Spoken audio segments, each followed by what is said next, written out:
Reading out of the book of Luke, chapter 21, and we're going to start at verse 9, and it reads,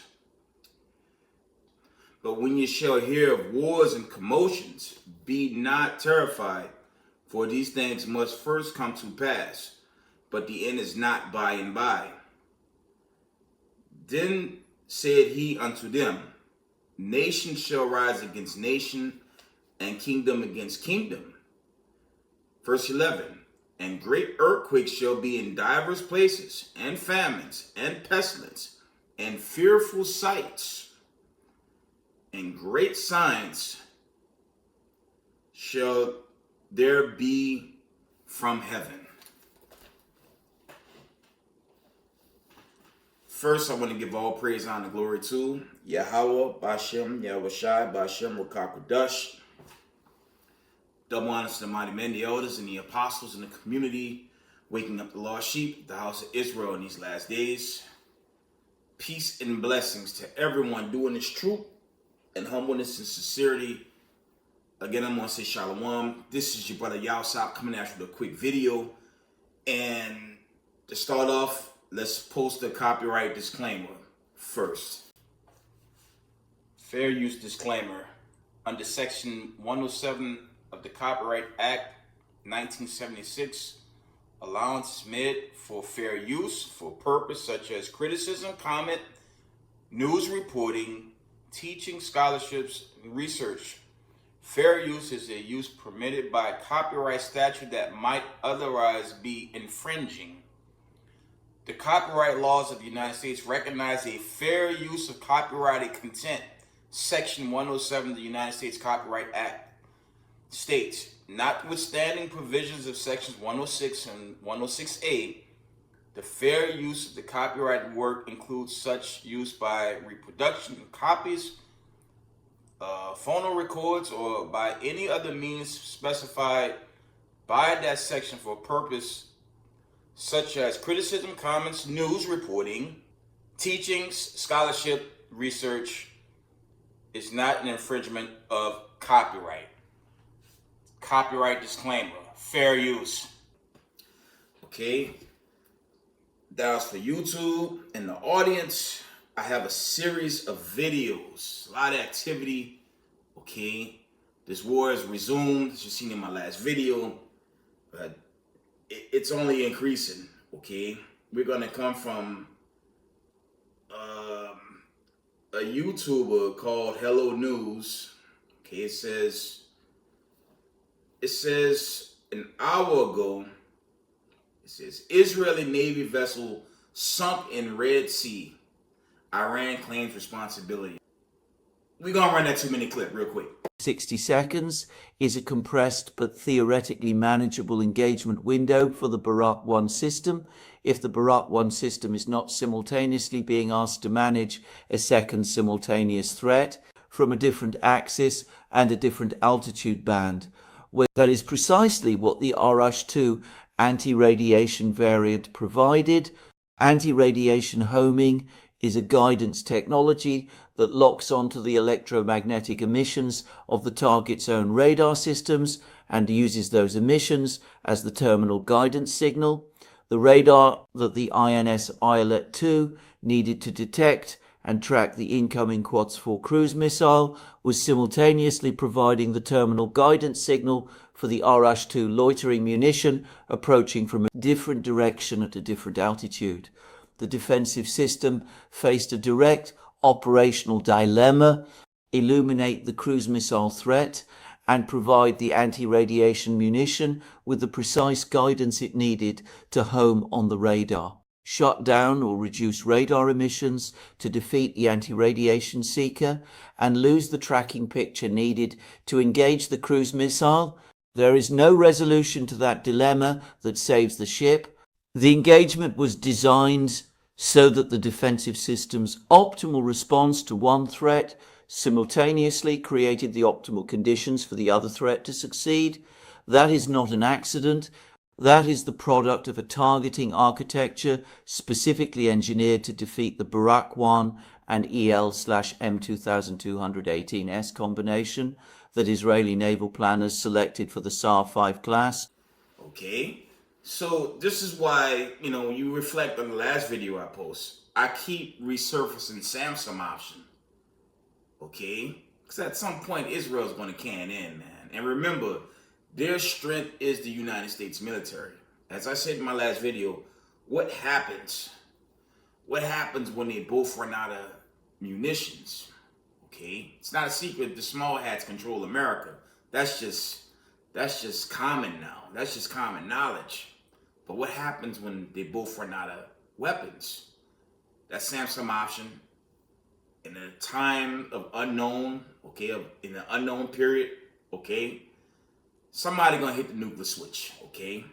You have to be ready for that, okay? We have more news coming out of Russia. Okay, you have the drama with Russia, Ukraine, of course, but there's a segment, okay? I'm only gonna run roughly 2 minutes of that video, okay? This is from the famous YouTuber Bazorkman, okay? He's a truth seeker that supports the Russian war. He puts out pretty valid information, okay? But there's an interesting take at the latter end of this video. I'm probably going to run roughly 2 minutes of it, okay?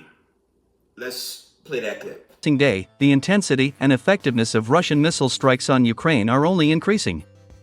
All this indicates that Russia is gradually changing its approach to the current special military operation.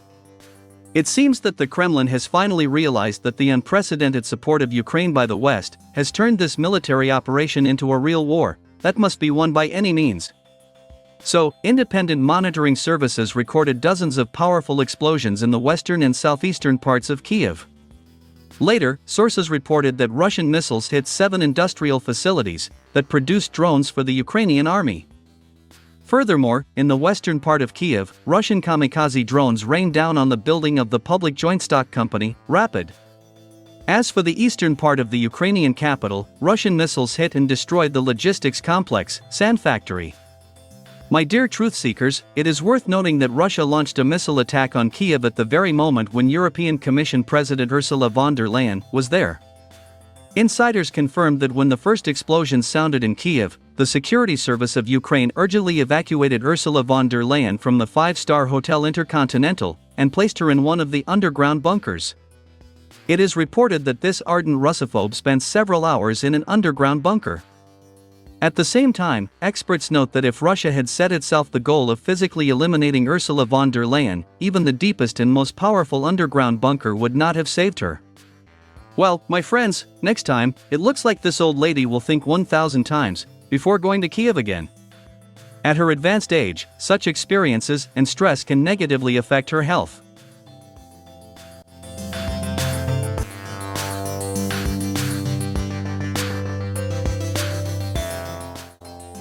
In Odessa and other settlements of the Odessa region, Russia has once again launched a devastating missile strike on the port infrastructure. At the same time, it is reported that during the attacks on the seaports of Odessa, Russia began to increasingly use the latest cruise missiles Banderaol, also known as S-8000. As it turned out, these small-sized cruise missiles are among the most difficult targets for Western air defense systems. It is well known that Western air defense systems have not yet been able to shoot down even one cruise missile Banderaol. It was these latest Russian cruise missiles that hit and destroyed facilities in the Odessa seaport, which the Ukrainian army used to store military cargo and fuel. Simultaneously with this, Russia hit an oil tanker and a cargo ship that was trying to deliver weapons systems from NATO countries to Ukraine. The incessant Russian missile strikes on Ukraine's port infrastructure and foreign vessels in the Black Sea should eventually lead to a halt in the maritime logistics of the Ukrainian army and NATO forces.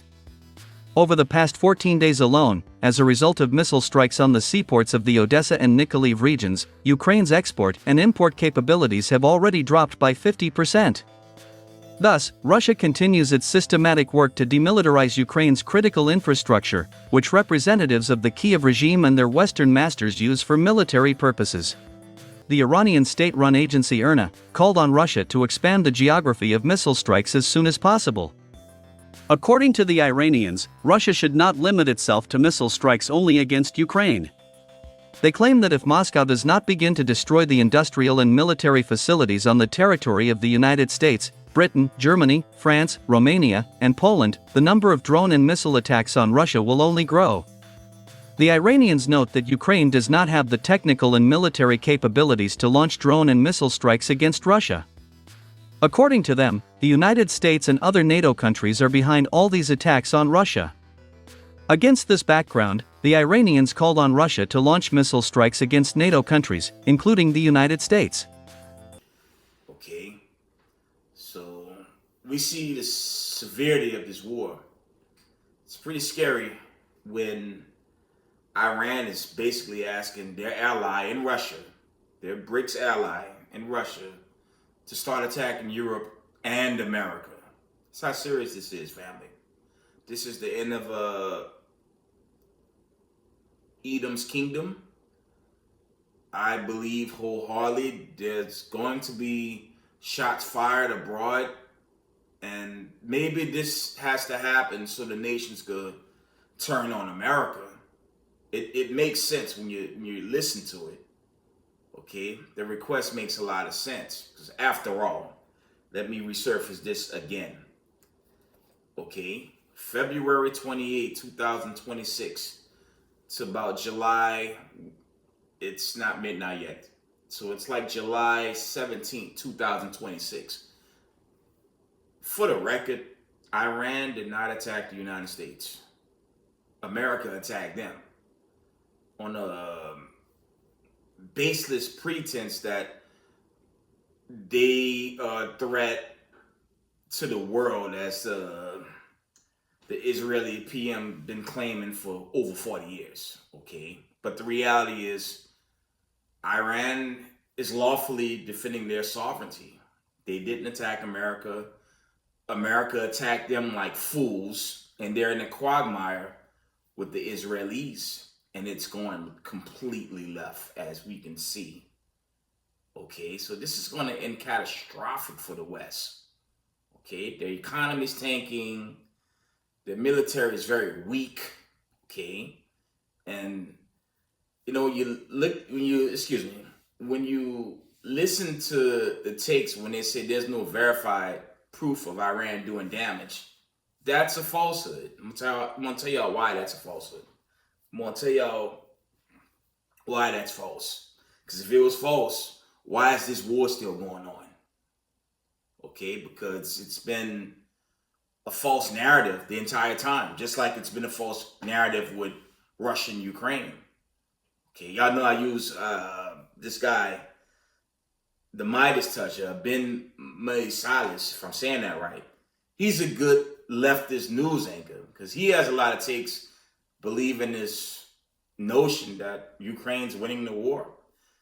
The only reason why Ukraine's hanging around because Russia don't want to take out the people completely. And when you go into the history, the Ukrainians are actually Russians. There was a split with Russia. Okay, it was the old USSR, and there was a split, and you know, different policies took over. But when Putin got in power, he's basically bringing back the old Russia. Okay, it's just Russia. It's no longer the USSR, but it's the Russian Federation, and he's trying to spare the Russians that dwell in Ukraine. That's why he never used a nuke on Ukraine. Okay? But he's definitely trying to, you know, you do the research on World War II and the aftermath. He's against Nazism, and the Nazis killed millions of Russians when you do that homework with World War II. So that's his beef. But he's trying his best to spare the Russians that dwell in Ukraine. But moving on. Okay? Little World War II history there. Got another video coming from the Times of India. Okay.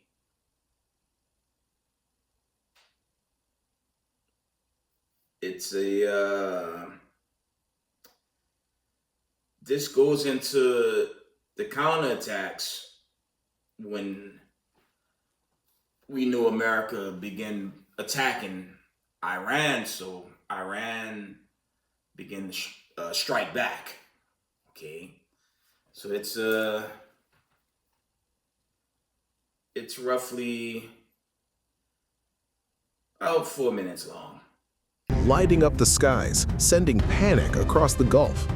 The Gulf on Tuesday witnessed another dramatic escalation as Iran launched what it described as retaliatory strikes targeting American military assets across the region. Videos circulating online reportedly showed missiles hitting U.S. bases in Jordan. Kuwait claimed its armed forces were engaging with a number of aerial targets.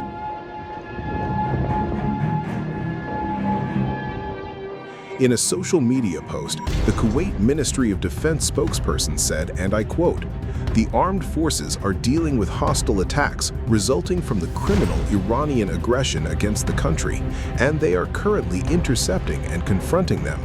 The armed forces urged nearby residents not to approach, touch, or photograph any debris, parts, or remnants resulting from the fall of missiles or drones, and not to publish or circulate any photos or video clips of affected sites or shrapnel drop sites and remnants of interception operations via social media."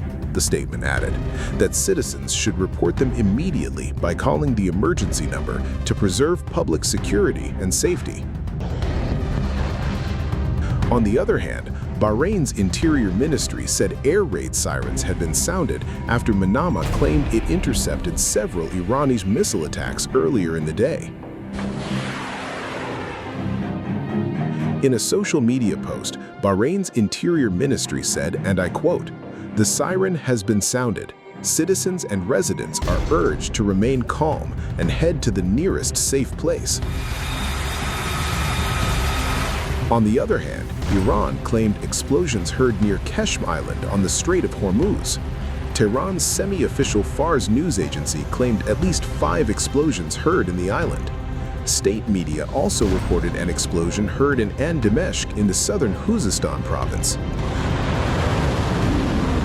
Iran has claimed that some of its most advanced ballistic missiles, including the Khyber Shekan, Fatah, and Zulfikar, were fired during what Tehran calls Operation Nasser II.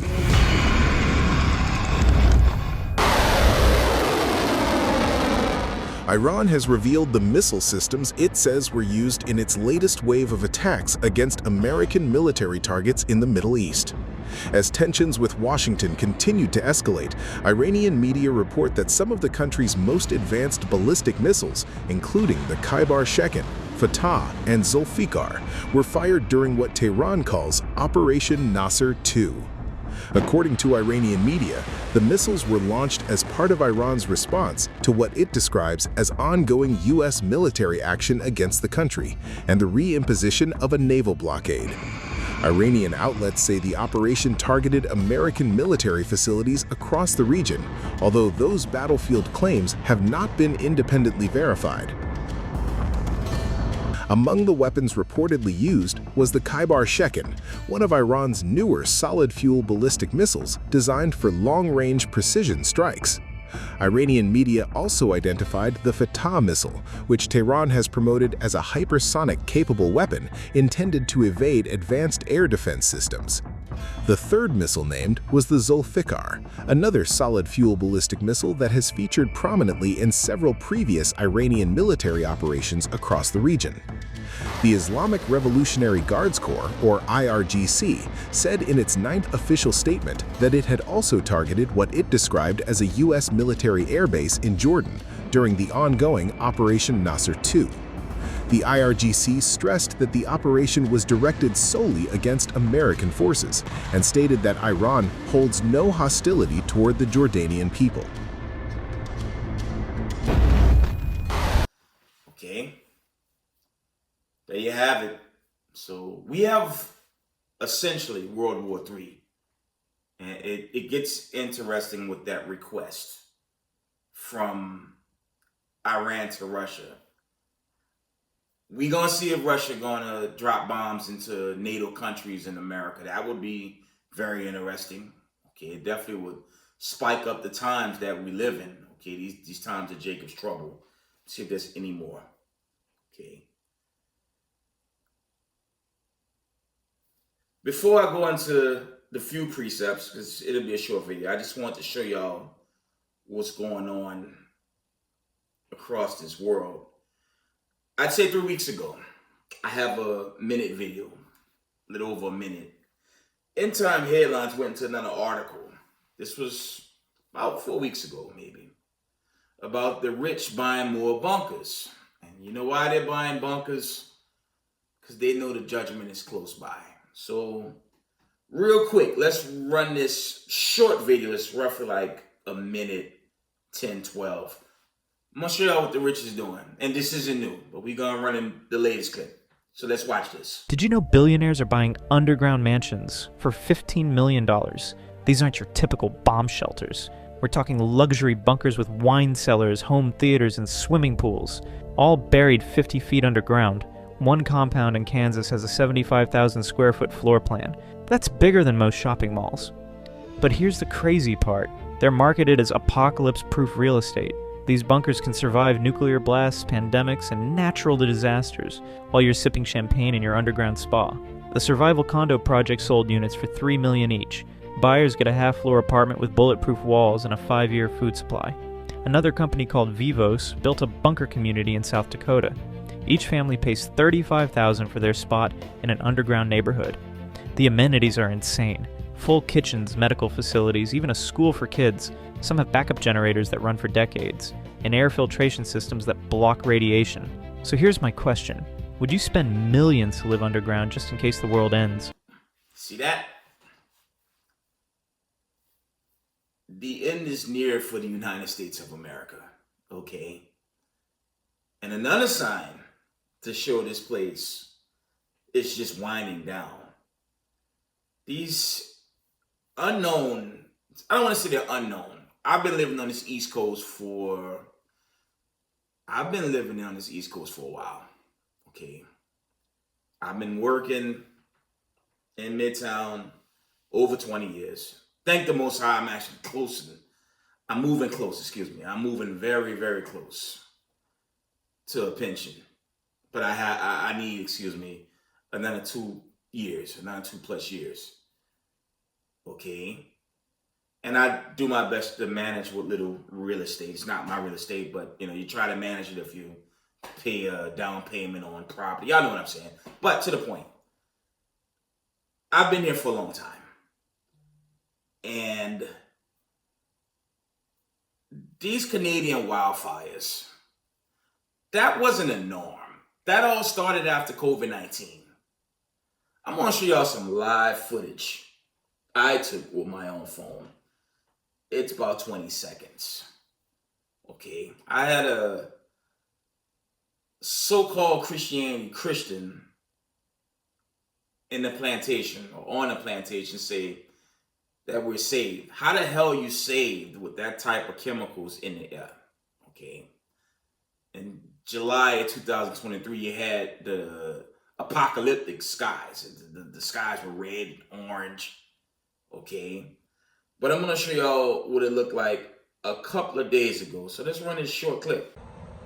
Junction upper level passengers.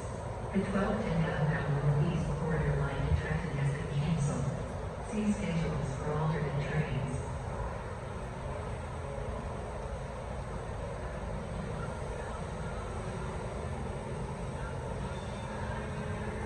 Okay.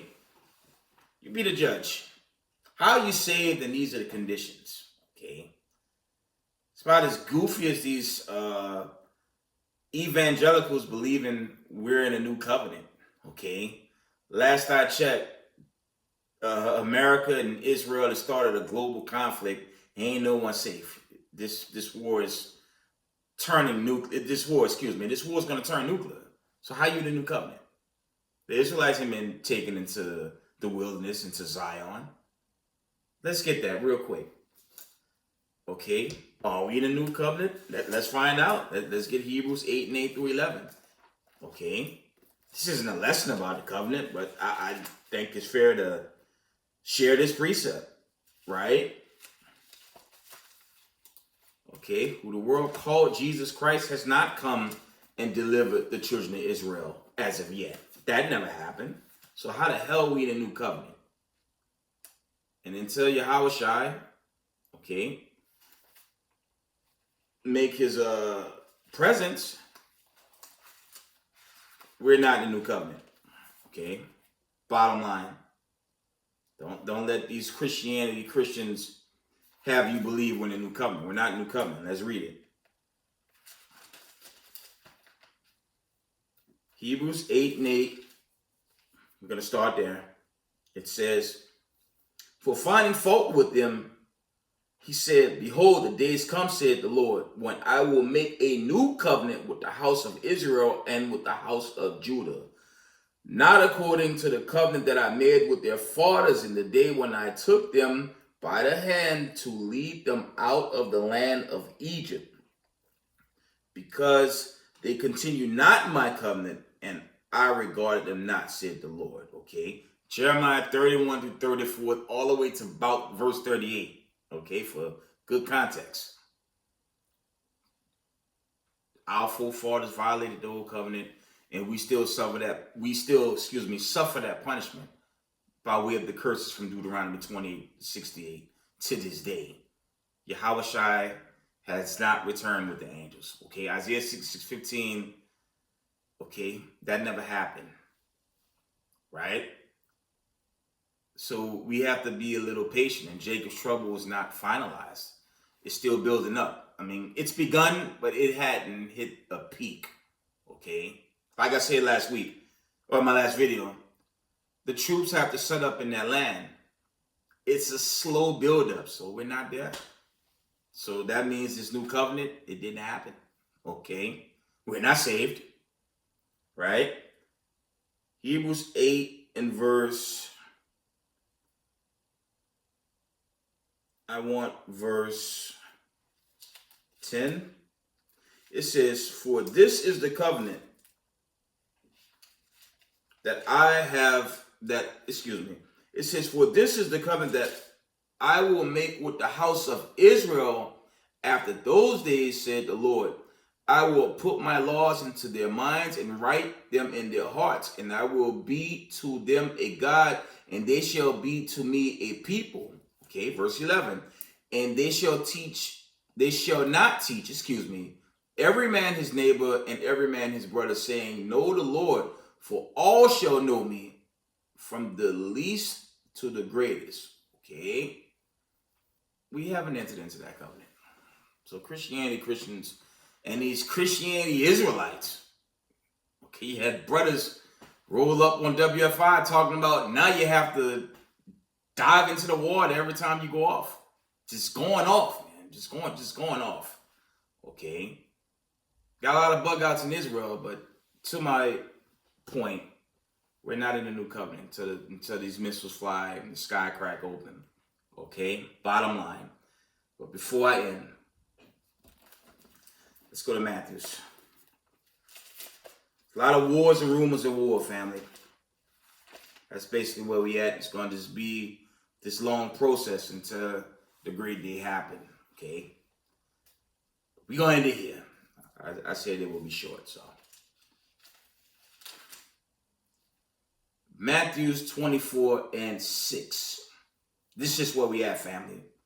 Keep the laws, keep the commandments, and stay up on this global conflict.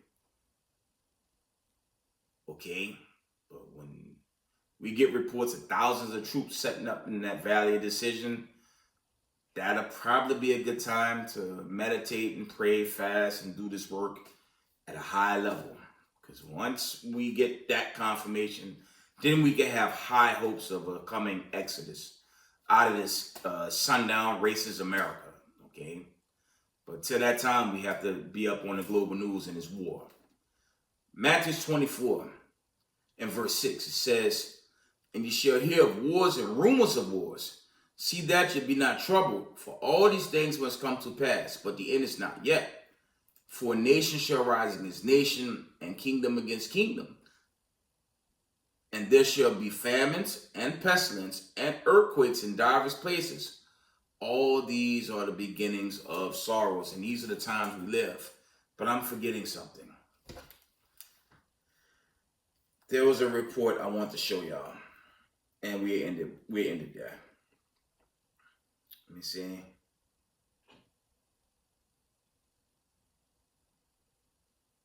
This was Wednesday. It says China implements new regulations on AI companions to prevent dependency. I'm gonna hit y'all with something. There was a news article that went viral in New York State. How the state of New York paused on this whole AI regulations that they want to pass across the state and the city. And I'm not the only one that's in the knowledge of this, okay? This whole AI data centers that they're trying to set up globally, it's just to watch the people, okay? That's just to watch the citizens. That's extra surveillance. And there's probably more with that.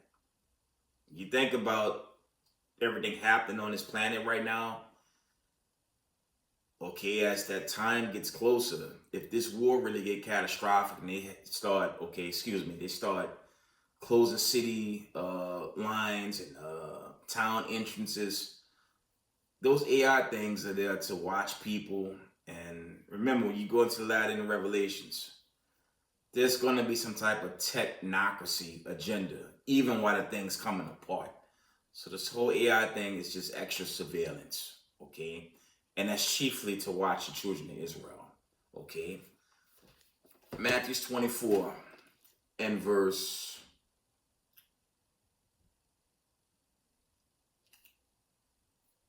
9.